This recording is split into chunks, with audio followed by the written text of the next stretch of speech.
is an Unspoiled Network podcast.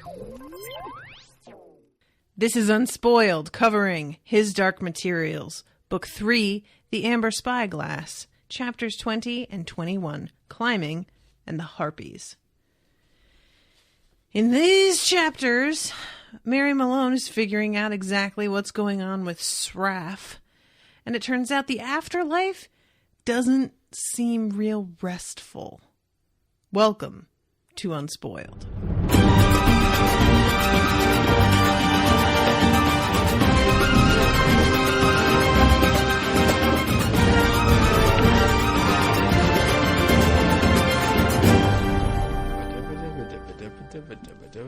That's not this theme song. Yeah, I know. You picked some song with the movie. Hi, I'm Owen. How many times have you made that exact joke? Listeners who are It's who are not binging a this? joke. It's literally the first thing that pops into my head whenever you say "Welcome to Unspoiled" for some reason. Why is that? You didn't even really listen to that show that much, did you? Yeah, I did. Yeah. I listened to all the episodes of it. It used to drive me crazy because you did it by yourself, and I would always want to message you on Twitter and argue with you or bring up points that I had thought. And then I wound up hosting that show with you. And then we wound up not watching it anymore. Hi, I'm Owen. I've never read this book. I am Natasha, and I've read all 3 of these books. Oh, and we're talking about Walking Dead, by the way, in case you couldn't tell what I was singing, which is fair because I'm bad at singing. Okay.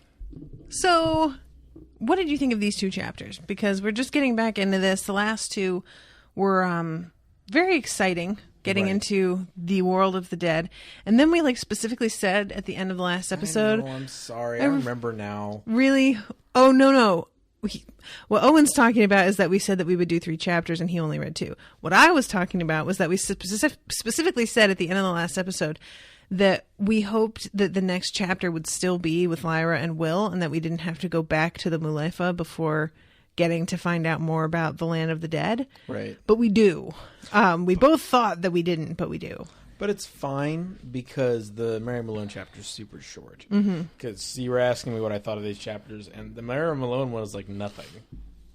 Nothing happens in that. I mean, okay, you get a little bit of a bombshell, but it's so short and breezy that really the meat of this section is the Lyra chapter. Okay. And it hits you so hard that you almost forget about the Mary thing.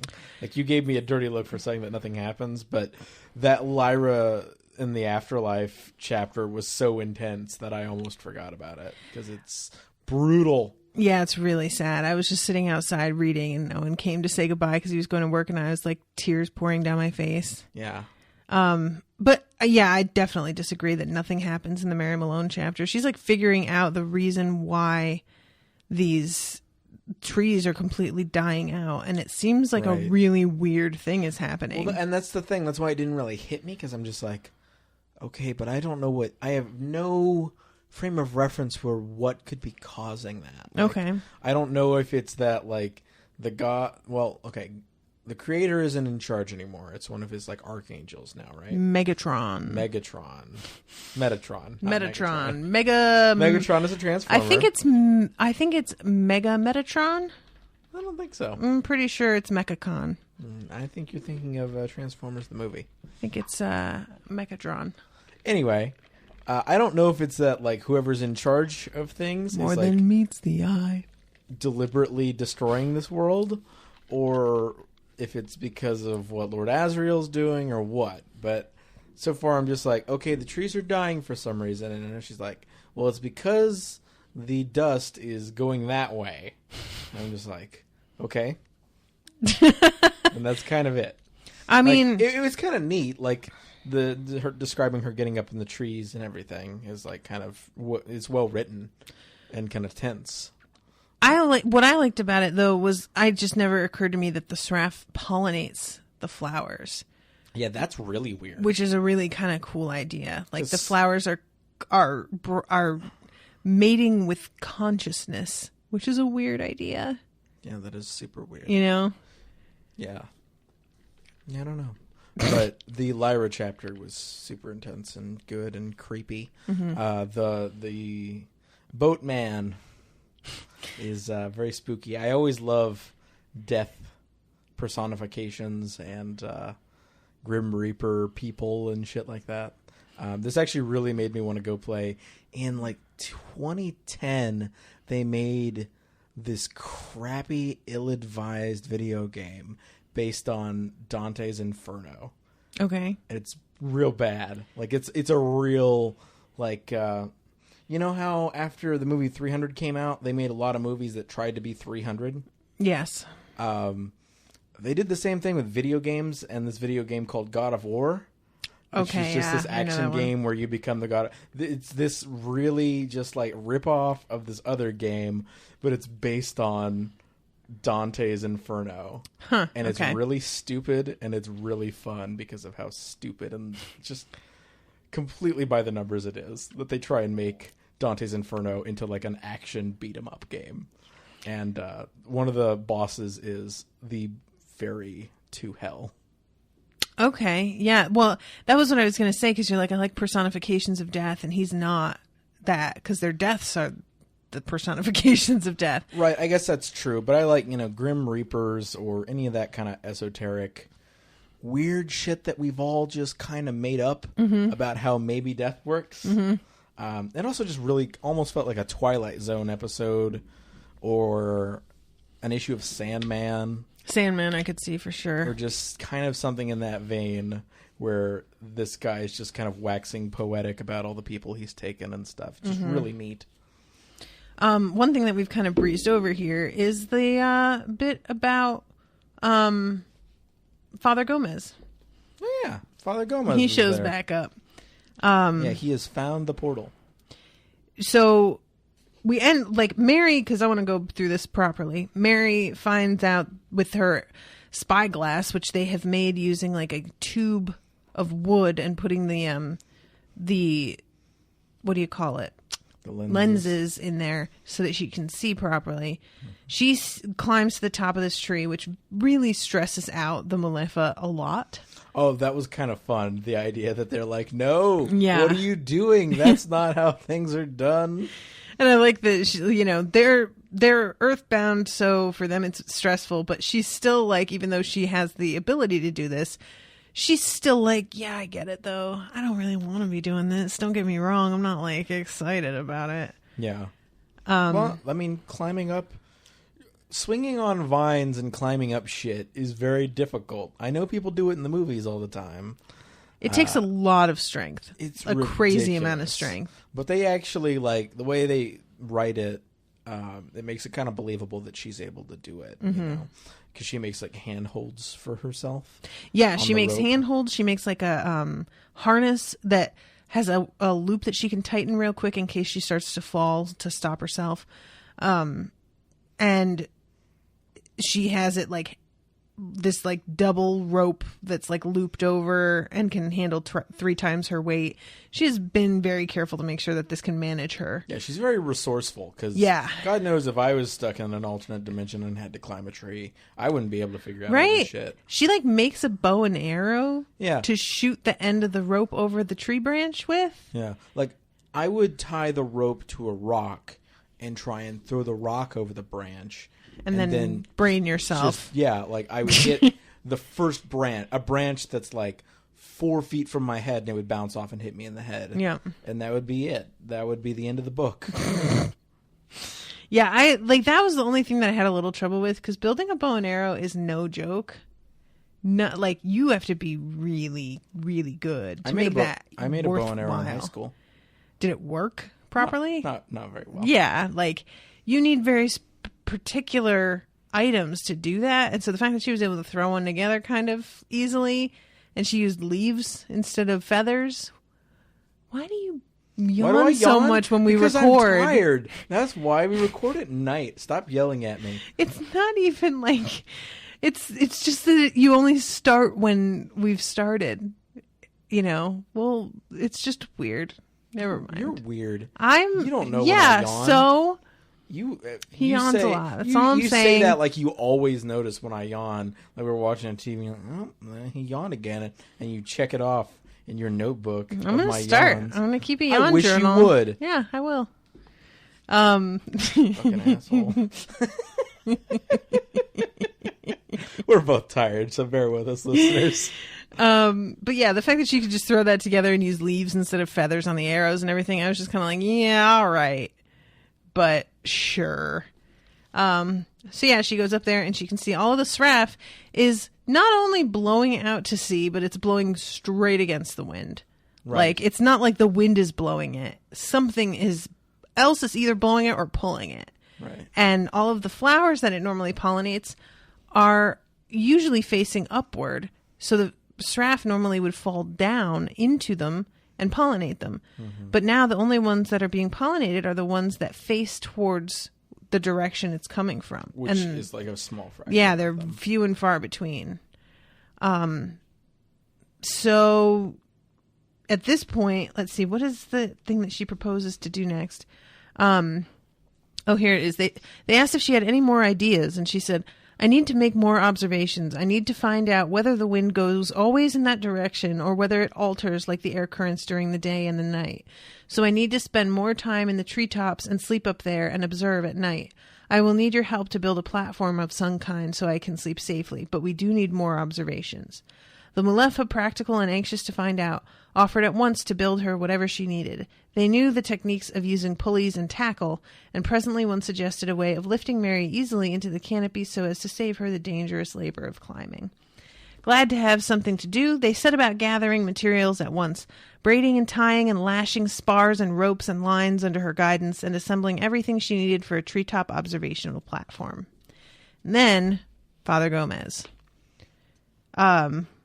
After speaking to the old couple by the olive grove, Father Gomez lost the track. So he's following Mary at this point, thinking that Mary will lead him to Lyra, who is nowhere near Mary at this point. He doesn't know that. And but somehow or another, I think it was through the althiometer that the church has, he found out that Mary is the one that he needs to follow to find her. So we don't want him to find her. But he found the portal. He was having a real hard time finding it, but then where he was like super dry, and was it a desert? It wasn't exactly. It was like cliffs. Okay. And he saw one of the rocks had all this water on it, and he thought there was a spring. And it turns out that in Mulefa world, there had just been a rain shower, and it came right through the little hole that was cut there. So he's in there now. That can't spell any good for anybody. He's got a friggin' shotgun. Yeah, I thought he had a rifle. Sure. Yeah. Okay. They're the same thing to me. They're not the same thing. I know they're not actually the same thing. I said they're the same thing to me. Okay. I don't know the difference. Well, if you were being chased with someone, you would hope. Actually, it depends. See? Whatever. In the end, it really doesn't matter. I'm going to be dead. Yeah, but I don't like Father Gomez. He's creepy. Yeah, he's a total creep. He looks like a creepy Raul Julia to me in my head. And normally I like Raul Julia, but he could also look very creepy. Oh, yeah. He's got he's got real dark, sunken eyes. His eyes are bulbous. Yeah. In this kind of frog-like way. Yes. Yeah. I don't like it. So, on to chapter 21, the harpies. They are not excited about this. Lyra is kind of like, why did I agree to do this? Oh my god. Oh my god. They literally slept with like Lyra's death kind of looming over them. Not literally, I think he was outside of the house. He settles down like against the wall by her sleeping pallet at the end of the last chapter. Okay, see, I thought I remembered it being that way, but when she wakes up, he's not in the house. He's like, yeah, he got up. But either way, very spooky. Yeah. What do you think her death looks like? They say he's like an ordinary looking dude. Right? Yeah, that all of them are kind of ordinary looking. Yeah. That's kind of like what makes them so like blend into the background so much, is that they're just kind of nothing.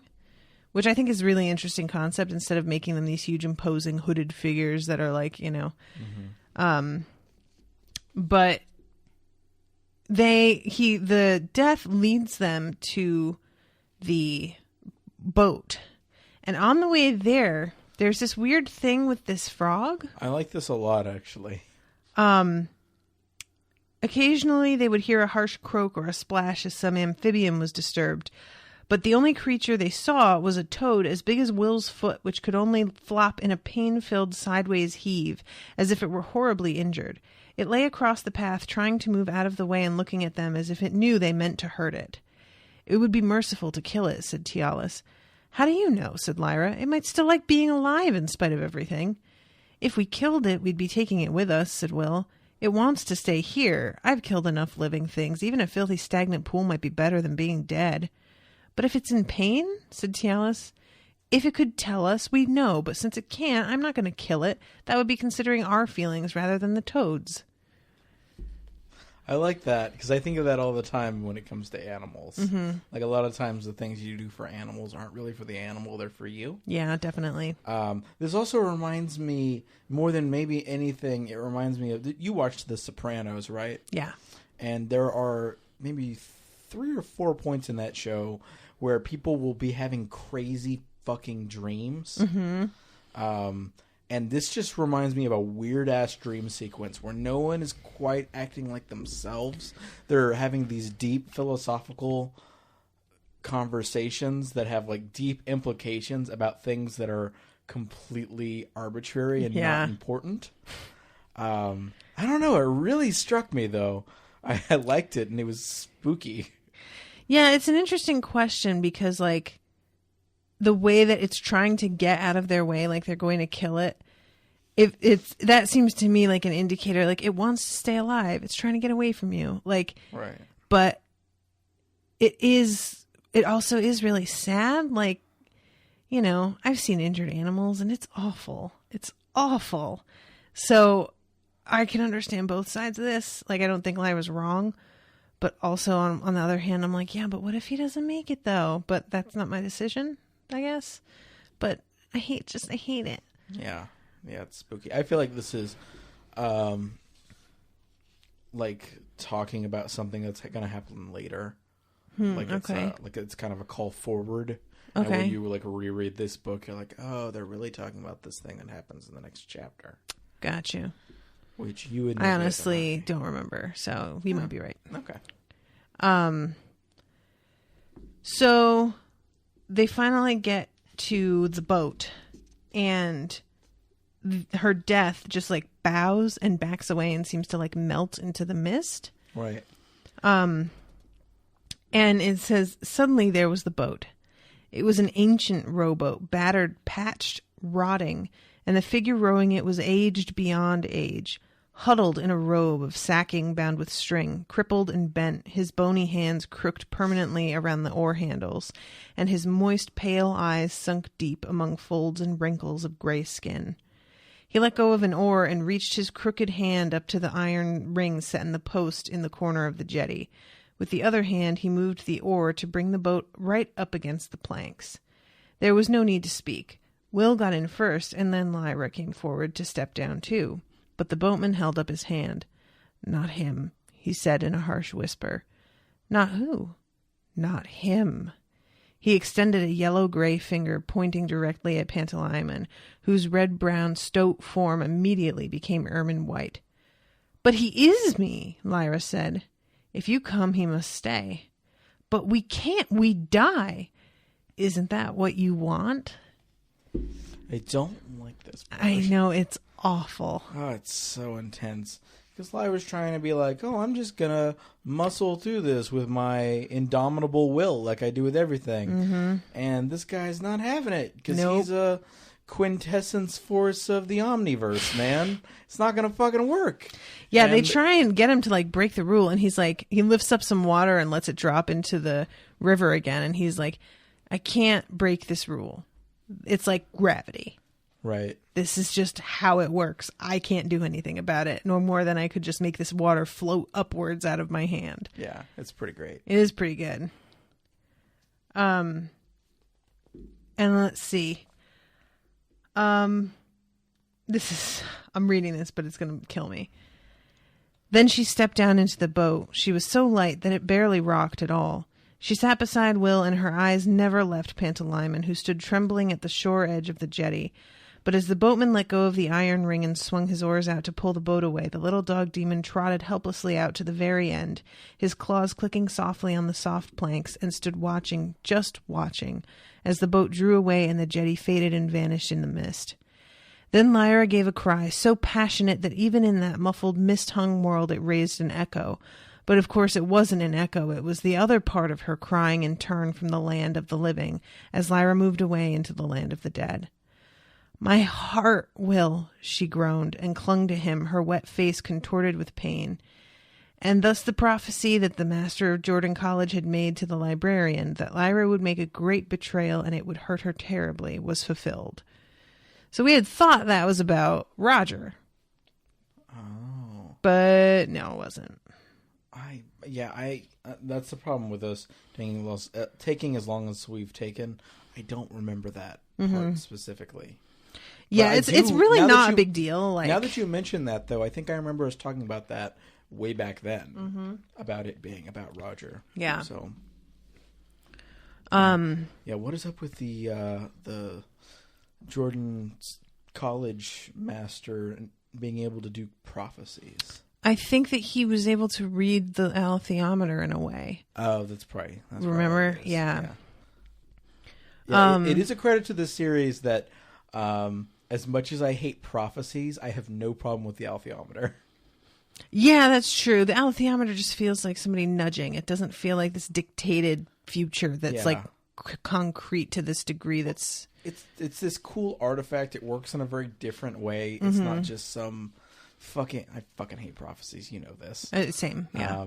So yeah, I had never even considered how that's basically what it is, because the way it's presented is dependent on your main character or the characters in the story, instead of just some, like, characters who give prophecies are never really characters.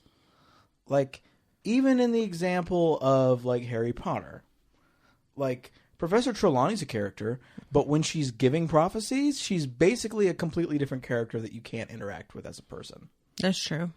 The way this is, like, you're getting it from this outside force, but it's dependent on asking the right questions from our main character that we actually know. So I like that. Okay. And then I like that even though Will doesn't have, because he's like, that's not fair. We don't have to leave anything here to the boatman at first. And the boatman's like, oh, yeah, you do. Yeah, I knew when he said that, I was like, oh no, you have a soul. Yeah. And it's going to fuck you up too. And it totally does. Yeah. He's like, yeah, you do. It's just unfortunately for her, she can see hers. So she has to say goodbye to it. You don't actually have this part to deal with, but you still are going to lose something. Right. Will, too, found an agony building inside him. And through the pain, he saw that the two Galavespians, thank you, clinging together just as he and Lyra were doing, were moved by the same anguish. Part of it was physical. It felt as if an iron hand had gripped his heart, and it was pulling it out between his ribs, so that he pressed his hands to the place and vainly tried to hold it in. It was far deeper and far worse than the pain of losing his fingers, but it was mental, too. Something secret and private was being dragged into the open where it had no wish to be, and Will was nearly overcome by a mixture of pain and shame and fear and self-reproach because he himself had caused it. And it was worse than that. It was as if he had said, "No, don't kill me. I'm frightened. Kill my mother instead. She doesn't matter. I don't love her." And as if she had heard him say it and pretended she hadn't so as to spare his feelings and offered herself in his place anyway because of her love for him. He felt as bad as that.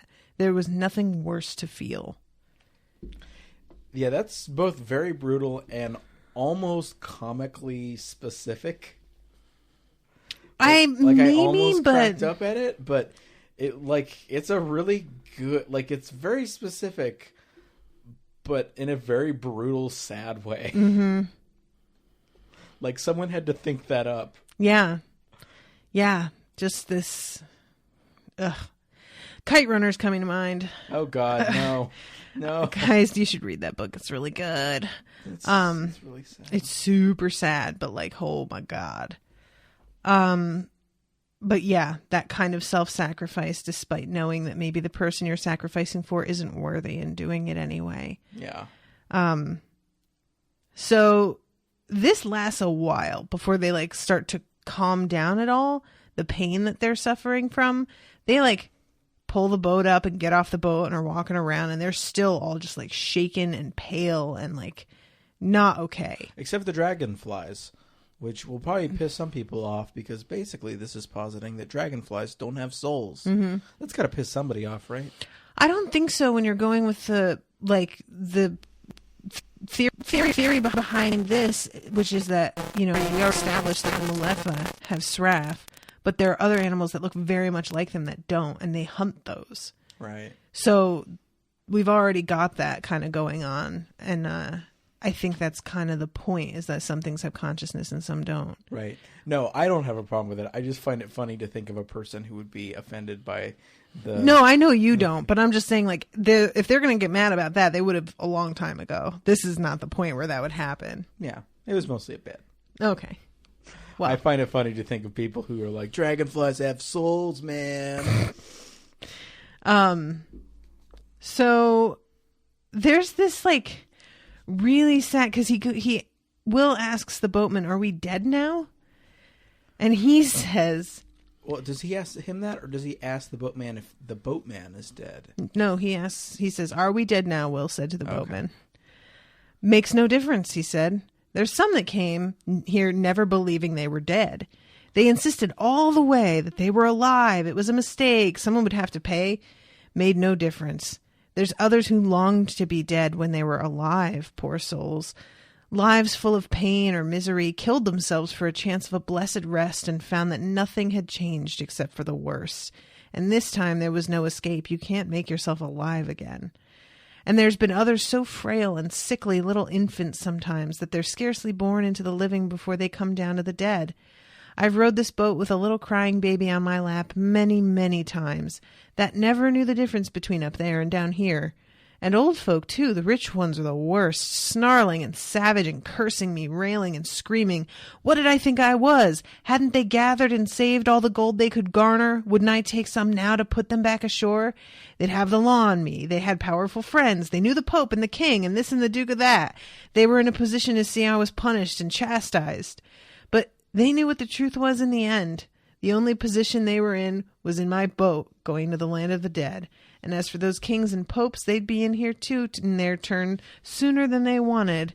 I let 'em cry and rave. They can't hurt me. They fall silent in the end.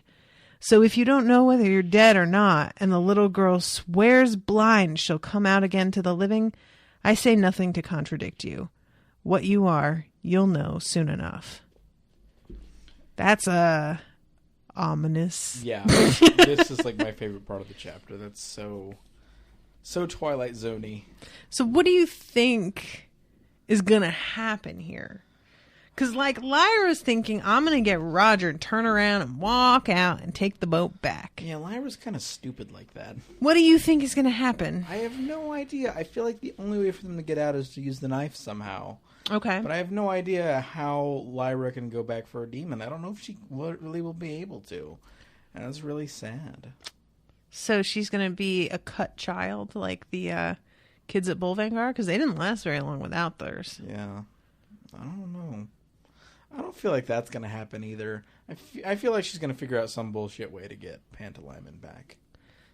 Bullshit way? I say bullshit way. I'm sure they will justify it in the book, but I can't fathom of some way, so I'm sure they'll have to establish something new. Okay. So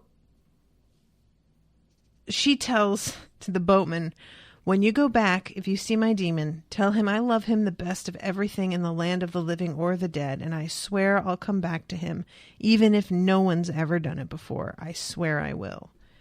"Yes, I'll tell him that," said the old boatman, and he pushed off, and the sound of his slow oar strokes faded away in the mist. So they are walking away from shore at this point, and they start to see this wall made of huge stone blocks, green with ancient slime that rose higher into the mist than they could see. And they could hear the sound of cries behind it, though whether they were human voices crying was impossible to tell. High, mournful shrieks and wails that hung in the air like drifting filaments of a jellyfish, causing pain wherever they touched. And they're heading towards this door, and here comes this fucking harpy. And she's the worst. Holy shit. The description of her is repulsive. It's so... Okay. Will had seen pictures of creatures like her, and the word harpy came to mind as soon as he saw her clearly. Her face was smooth and unwrinkled, but aged beyond even the age of witches. She had seen thousands of years pass, and the cruelty and misery of all of them had formed the hateful expression on her features. But as the travelers saw her more clearly, she became even more repulsive. I forgot he used the word repulsive. Her eye sockets were clotted with filthy slime, and the redness of her lips was caked and crusted, as if she had vomited ancient blood again and again. Her matted, filthy black hair hung down to her shoulders. Her jagged claws gripped the stone fiercely. Her powerful dark wings were folded along her back, and a drift of putrescent stink wafted from her every time she moved. So, she's basically fucking with them because she can tell that they're alive and they're trying to come towards this door to get in, and she's not having it. Yeah, and she's making these terrible screeching noises that almost knock them over with the force of them. Yeah, which... Is there anything more annoying than a bird, like, cawing super loud when you're not, like, prepared for it?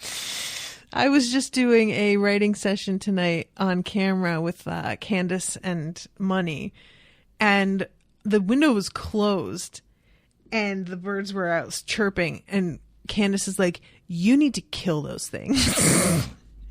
Because they're so loud and, like, right through the closed window, you know?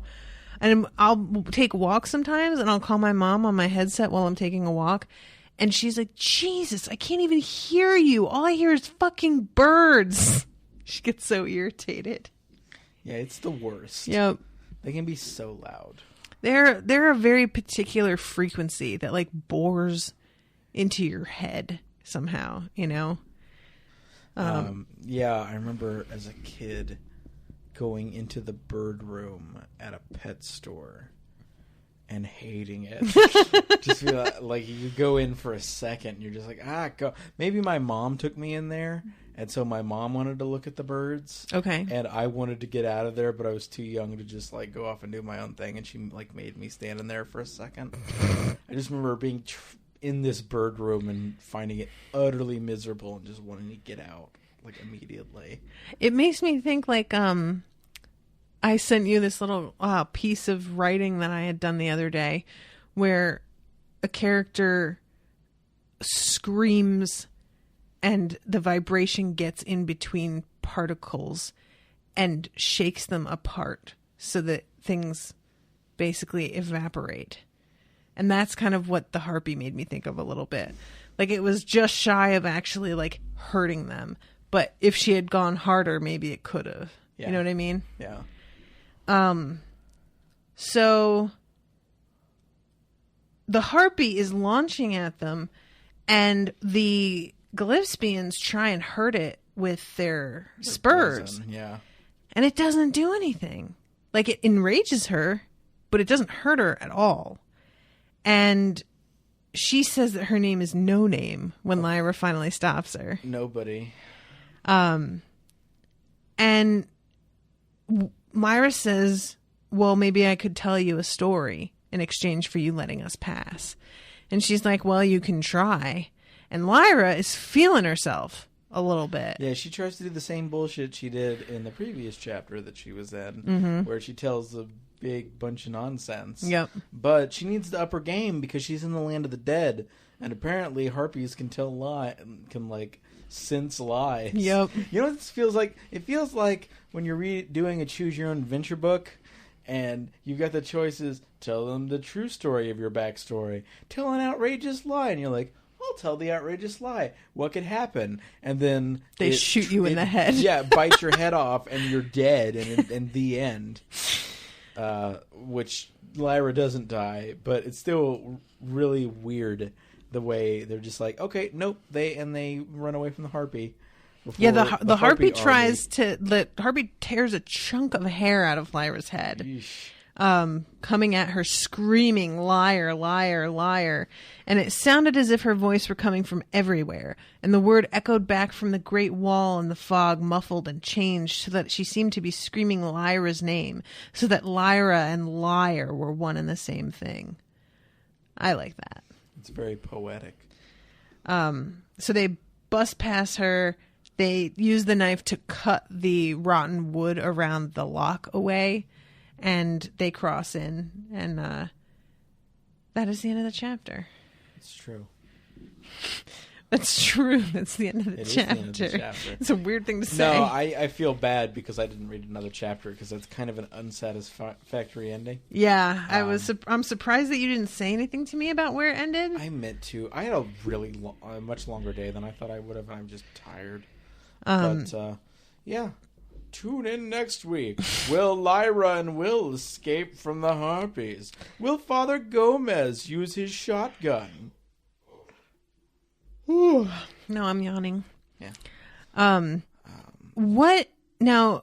Something I find interesting about this is he has written The Land of the Dead to be a bummer. Like, yes, not a bummer like, oh, it's creepy and scary. It's less than creepy and scary. It's just awful miserable and depressing and gross. He describes the water that the boat's going through as scummy and oily. Yeah. You know? It's pretty perfect. It's not even cold. It's just clammy and humid. And there's like drops of water like condensing on their eyelashes because the air is so like thick. Humid and foggy and gross. It's just, this is interesting to me because this is not how like the afterlife is written. It's dramatic, you know, it's usually written in this way that's like an extreme of one or another, you know, and this is not. And it's sort of awful because of it. It feels like they're just in like this terrible, like abandoned neighborhood in a city that has all these like vacant row houses in it, and it's just been a really bad weather and the storm hasn't happened to like thin the air out and clear things up, and there's like slugs and you know that weather. Yeah, well, this reminds me of The Road, which you haven't read or seen the movie, but spoiler alert for the book, nothing dramatic, but they spend the entire book just trying to get to the ocean to see what's there, you know. Maybe they can fish and get food from the ocean. Maybe they can find a boat and get away. Like, everything is so bad on the mainland that they just figure, let's check out the ocean because it's the only thing they can think of. And they get there and it's just fucking dead. Everything is just dirty and miserable and basically exactly the same. It's just there's a black, unending ocean of sludge. And Lovely. That is what this feels like. It's just, yeah, the afterlife is on a beach, but not the beach that you see in the movies. Like the actual beach where you go and the sand isn't golden. It's just gray. It's like the beach that is off the side of a highway. Right. Where all of the people have been throwing their trash out the window because they are never ever have to go there and see how horrible it looks. And there's like motor oil mixed in with the water and old tires sticking up out of the mud in places. It's Shite Beach. Shite Beach. That's the one. From Orphan Black. Yeah, he does a really good job just describing this and giving it a real sense of place. Better than I feel like anything else he's done in this book. There's a focus to this that he lacks in some of his other, and to a degree I get that. Like, you're trying to create this enormous world, and it's something that I'm really like, reading just helps so much with understanding how things are done when they're done well. I've really noticed that world building, people like to think that it's like you tell all about how things work, but really, really good world building is little things like shared, slowly focused around exactly what would be relevant to that one person right now and slowly expanding from there. And I think in the first book, he kind of went a little nuts with going past what Lyra would need to know or what she would necessarily like be interested in knowing. Right. You know what I mean? To tell us about everything. And sometimes it's better to just stay really focused because it might not make the world seem as big, but that's not necessarily a bad thing. Because if the world is small and focused around your one character, but it seems like intricately detailed and real, you don't need the whole rest of the world. You don't need to worry about that part as much.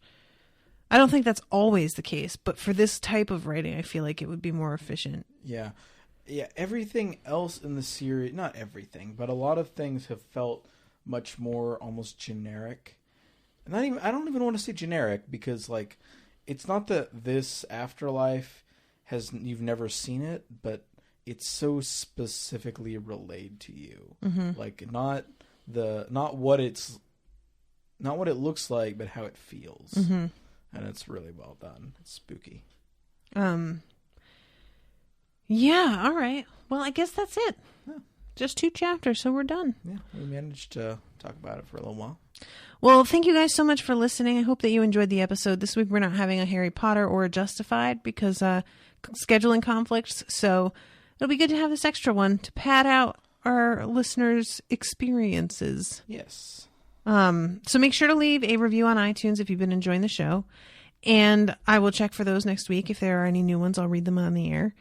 And make sure to go to unspoiledpodcast.com and check out what else we have going on. You can become a patron at patreon.com/unspoiled and pledge whatever you feel is fair.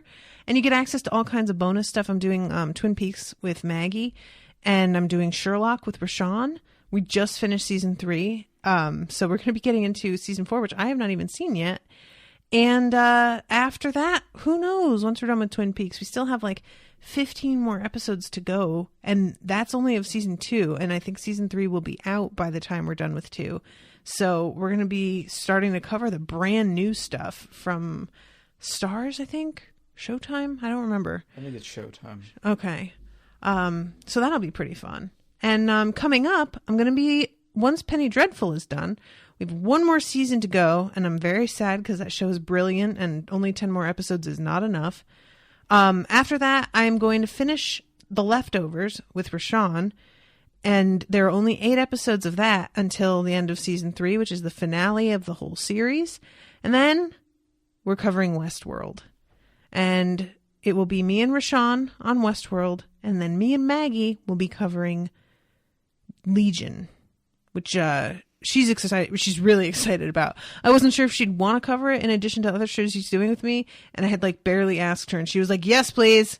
So hopefully that'll be fun. She has some background in comics. I'm looking forward to that one because it's based off of a fairly obscure Marvel Comics character, like a very minor supporting character in X-Men comics, which X-Men is my favorite. So. And it's got the Maggie seal of approval, so I know it's good. I was very skeptical if they could pull this off. It's got the, like, everyone seal of approval. I have not seen a single person who hasn't been like, the show is brilliant. Yeah. So I'm really excited about that. Because I've been wanting to watch it, but I've been holding off thinking that I couldn't watch it for ages because I didn't want to cover something that wasn't already finished. And I've been asking people what they want to see in order for me to get some new listeners and a new audience. And everybody's saying, please cover some stuff that I'm actually fucking watching right now. Yeah. So I'm like, oh, you want things that are relevant to your life, I guess. So on the one hand, I'm nervous because it's departing from my brand that I've set up of things being finished. On the other hand, I'm really glad that I get to watch this stuff and not have to wait like years and years. Once it's like off the air or canceled or turned terrible or whatever. And the one like loophole that I'm leaving is what Krista, I think, came up with the name of the jump the shark vote, which is if a show starts to get really bad, I'm going to put it to a vote on whether I should quit it or not. Because sometimes you start off, a show is amazing, and then it starts to do this thing, and you're just like, what? I hate this. I hate covering it. I hate wasting my time on it. And it's not easy to tell sometimes if you should quit because things will recover. Game of Thrones, for example, season 6 was great. Season 5 was pure trash. So there was a big part of me that wanted to just quit, and I wound up kind of taking it back, and I'm glad I took it back now. but it really can be tricky. So that's the loophole that I'm leaving, that if something starts to get terrible, I'm going to ask you guys what you think and go with the crowd's vote on that and see if you guys lead me straight. And if it turns out something winds up recovering, maybe I'll eventually come back to things. But that doesn't happen often. Game of Thrones was kind of a little bit of an anomaly with the fact that they were able to recover it all. So yeah. Do you have anything you'd like to plug, sir? Yes, I do a comics podcast with Maggie from Unspoiled, where we talk about comic books and stuff, called What's Going with Owen and Maggie. Thanks. Stuff, Lori. Thanks. We should, Stuff, Maggie. Anyway, you can find us on iTunes. Just search What's Going with Owen and Maggie. You can find us on Facebook. Search for that. You'll find us. I say that like it's facebook.com/ What's Going with Owen, I think. Yeah, I think so. If you search What's Going with Owen and Maggie, you will find us. Yeah. So we're on Twitter that we don't use. We're on Tumblr that we sometimes use. And we're on Facebook, which we use more than anything else, but also don't use super often. And that's because we need more people chatting with us. So go on there, chat, ask us what we think about comic books. We'll answer. Okay. Oh, like, yeah, come to these different things. We're like never there, but whatever. We're there. We're just not super active. We need more people to participate. Okay. You get in on the ground floor. You guys should buy one of those sponsored posts. What? Yeah, those Facebook sponsored posts where they say boost your post. I don't think those work. It depends on because I've had some work really well for Unspoiled, but I bought some recently using money that was donated for Broad Defense by my co-host Karen, and they have done nothing, absolutely nothing. I'm like, thank you, Karen, for giving me the money to do this, because I would be really pissed if I had used my own money and this was the outcome. Thanks a lot, sucker. Well, no, just like, she's taking the risk is what I mean, because otherwise I'd just be so disappointed.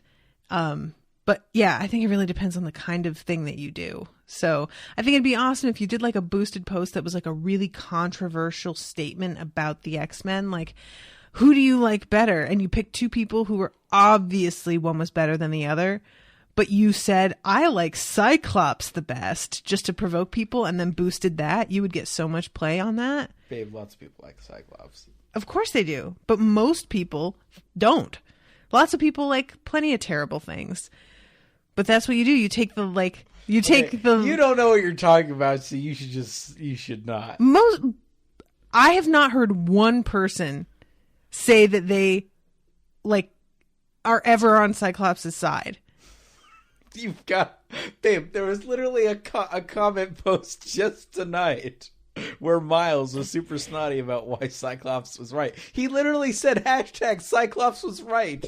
Miles purposely contradicts just for the fun of it. I don't actually believe him when he says stuff like that. Mm-hmm. I don't take it seriously at all when because he's just contrary. That's part of his whole bit. I literally said to him, because he always does this, because the bit is that Maggie hates Cyclops, mm-hmm. and she enjoys hating Cyclops. And every time this comes up, Miles will swoop in and just be like, one day you'll understand that Cyclops is the best X-Man. And my response to him tonight was, Miles, someday I'm going to meet you in person, and I'm going to slap you, and it's going to be great. So you see what I'm saying? He comes in and says he likes Cyclops, and that causes you to interact with him. So basically, it is a microcosm of what I'm saying would work in an advertisement. Okay. So you basically just said, yeah, you're right, Natasha, I should do that. Well, you should give me the money for it and take all the risk. And we'll see how you can ask Miles to take the risk. You can be like, hey, you really want to put your money where your mouth is on how great Cyclops is? Here, give me some money. Anyway, all right, guys. That was eight full minutes of us just talking about shit after we were actually done with the episode proper. Yeah. Thank you for listening again, guys. Leave a review on iTunes. It's super helpful to us. And we will see you again next week with 3 more chapters. Toodaloo, motherfuckers. Bye.